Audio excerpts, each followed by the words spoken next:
мен бір рет той басқардым ғой. Басқардым той. Содан кейін вообще басқарған жоқпын. Шығамда, ал енді мына қуаныштарыңыз құтты болсын деп бас салмаған едім. Өлең жоқ қой менде бейжара. Астап сұрады. Ал тойларыңыз құтты болсын, бірдеңе.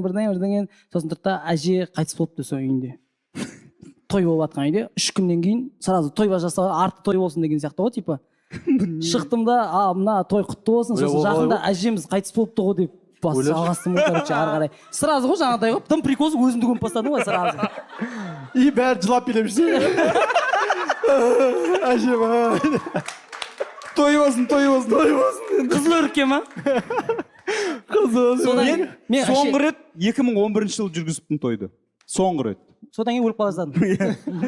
Примерно жаңағы ситуация болды, мен екі тілде болсын деді да, жанымда жігіт орысша, мен қазақша. Екі тілінде алып бардың ба? Жүргізіп жатыр едім. Қазақша, одан кейін парсы. Иә. И той болып отқан жігіт айқайлайды маған. Брат, давай на русском дейді ғой. Саған ба? Иә. Қазақша онша емес екен десін. Настолько нашар қазақша жүргізіп отыр. Ана жерде орысша көрсін деп жатса. Қазбек болдым ғой мен ана жерде. Это бывает же дедім. Это муж купил. Содан кейін жүргізбеймін дедім. Тамады ол оңай емес. Оңай емес, конечно. Адам басқару оңай емес вообще.